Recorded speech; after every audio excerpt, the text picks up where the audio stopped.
और अभी भी एक शादी के कार्यक्रम में मैं शामिल हो रहा हूं।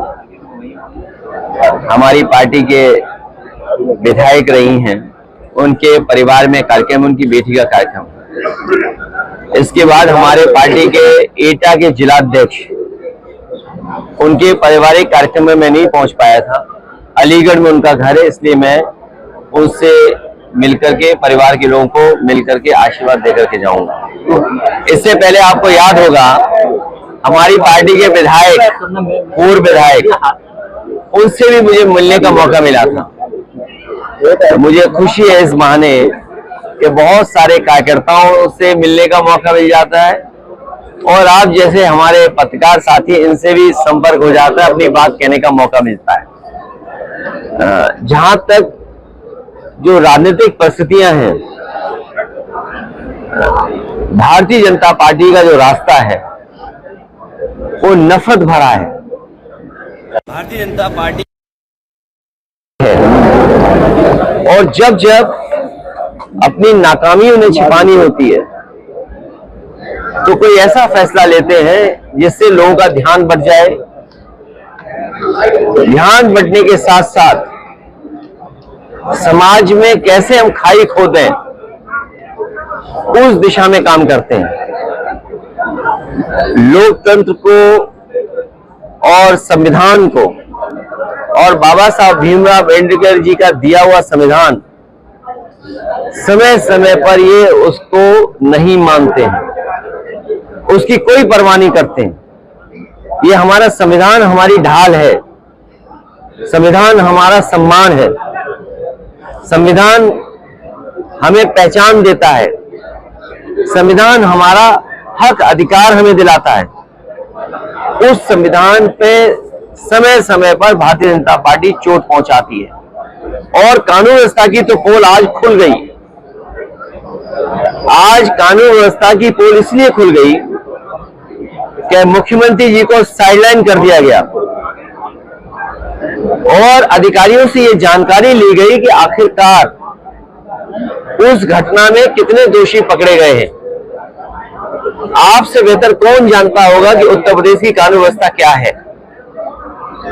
जो आंकड़े उत्तर प्रदेश सरकार के बताते हैं, सबसे ज्यादा महिलाएं असुरक्षित हैं, बेटियां असुरक्षित हैं, अन्याय हो रहा है, भेदभाव हो रहा है, और पार्टी देख करके भेदभाव हो रहा है, जाति देख करके भेदभाव हो रहा है, और अपनी बात को मनवाने के लिए अगर झूठे भी मुकदमे लगाने पड़े तो वो मुकदमे झूठे लगाए जा रहे हैं, और विपक्ष को कैसे कमजोर किया जाए, कैसे दबाया जाए, लगातार सरकार कर रही है। और इधर तो हमने क्या देखा, अर्थव्यवस्था का खेल।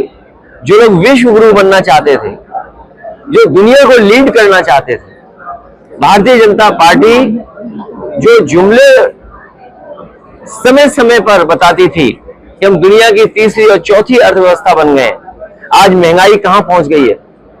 महंगाई बढ़ती चली जा रही है, बेरोजगारी बढ़ती चली जा रही है, सरकारी नौकरियां नहीं है, किसान की आय दोगुनी होनी थी वो दोगुनी नहीं कर पा रहे हैं। और जो लोग कहते थे हम आलू खरीद लेंगे, किसान की पैदावार को सही कीमत दे देंगे, इन्होंने साठगांठ कर ली उद्योगपतियों से, बड़े बड़े कारोबारियों से साठगांठ कर करके हमारे किसान का गेहूं को जो कीमत मिलनी चाहिए वो भी ये उपलब्ध नहीं करा पा रहे। और क्या सीमा बांध रहे हैं, सीमा ये बांध रहे हैं कि इससे ज्यादा प्राइवेट के लोग भी नहीं खरीद सकते गेहूं।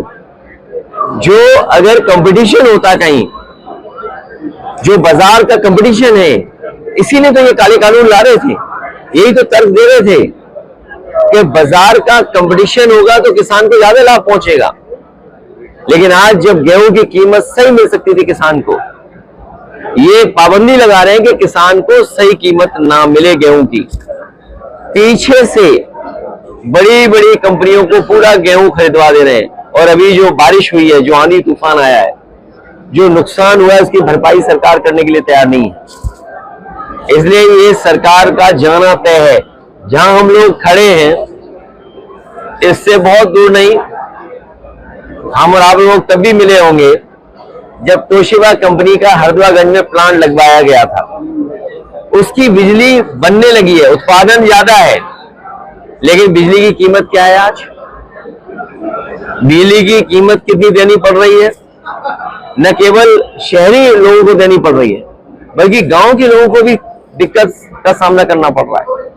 और ये जीएसटी का जो कानून लाए थे, ये बताते थे कि जीएसटी से हमारा व्यापार बढ़ेगा, लेकिन जीएसटी ने हमारे व्यापार को बर्बाद कर दिया, उलझा दिया। जो लाभ मिलना चाहिए था वो लाभ भी सरकार नहीं व्यापारियों को दे पा रही है। ये बात तो आपसे बेहतर कौन जानेगा। और हमारे चैनल भाई लोग हैं, जब से कोविड गया है तब से इनका भी वेतन किसी का नहीं बढ़ा। आपका प्रोग्राम चल रहा है, आओ गले मिले को लेकर लगातार सियासत हो रही है, विरोध प्रदर्शन। आगरा में पुलिस ने बाकायदा झंडे खरीदे हैं, क्या कहेंगे आप? नहीं, रामजिया सुमन जी ने जो कुछ कहा उसके बाद राज्यसभा के रिकॉर्ड से वो बात हटा दी गई। जिस समय कोई बात रिकॉर्ड से हटा दी जाती है उसी समय बात खत्म हो जाती है। लेकिन भारतीय जनता पार्टी का भरोसा तानाशाही पर है। हिटलर ने कभी ट्रूपर्स बनाए थे, अपने पॉलिटिकल वर्कर्स को पुलिस की वर्दी पहना करके वो जो चाहता था वो हिटलर करवाता था। ये जो सेनाएं दिखाई दे रही हैं, ये मुख्यमंत्री जी के इशारे पर सेनाएं हैं, और ये जो कुछ हो रहा है ये सब कुछ सरकार के इशारे पर हो रहा है।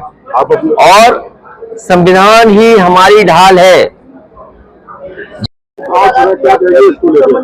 मैं तो इतना ही कहूंगा, क्योंकि आज प्रधानमंत्री जी बनारस में हैं और मुख्यमंत्री जी भी बनारस में हैं।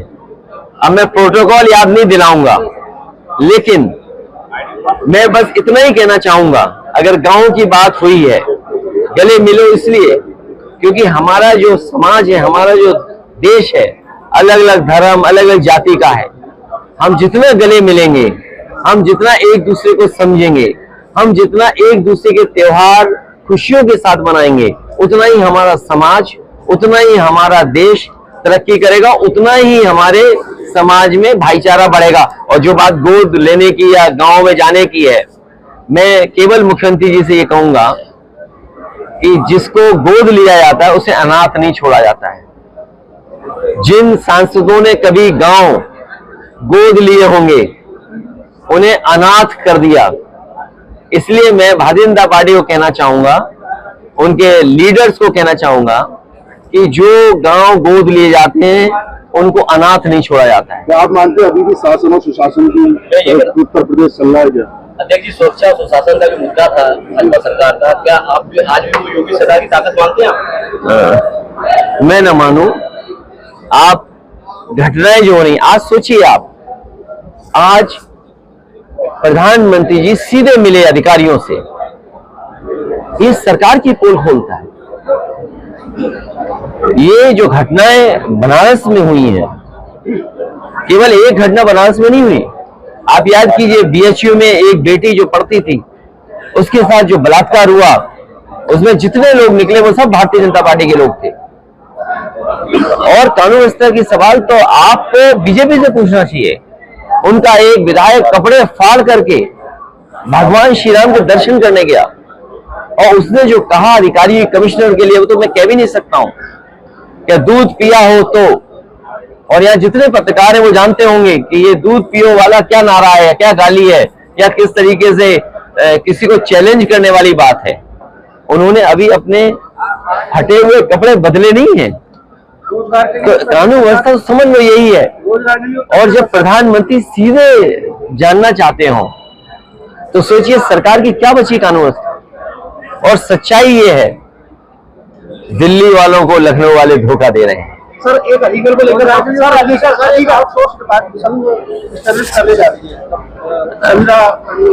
आउटसोर्स यही होता है कि जैसे आपके मालिक है, जब चाहे तब निकाल दें आपको। और आउटसोर्स इसलिए कर रहे हैं क्योंकि आज आरक्षण न देना पड़े, जो हक है, जो आरक्षण है वो न देना पड़े, अपनी मनमानी तरीके से नौकरी दे दें, मनमानी तरीके से वेतन तय कर दें, मनमानी तरीके से एक्सप्लॉइट कर दें। सर अलीगढ़ को लेकर मेरा सवाल है। अलीगढ़ मुस्लिम यूनिवर्सिटी में अब जो हिंदू छात्र हैं मंदिर बनवाने की मांग कर रहे हैं, ऐसे में तमाम कथावाचक भी बयान दे रहे हैं एएमयू कैंपस में मंदिर बनना चाहिए जिस तरीके से तमाम मस्जिद हैं। मैं उन लोगों से कहूंगा, अंग्रेजों के जमाने के जो 2 एक्ट बने, एक BHU बनारस हिंदू यूनिवर्सिटी और एक अलीगढ़ मुस्लिम यूनिवर्सिटी, मैं उन बुद्धिजीवियों से कहूंगा कि दोनों एक्ट को पढ़ लें और उस समय क्या भावना थी दोनों एक्ट को पढ़ करके उनके समझ में आ जाएगा।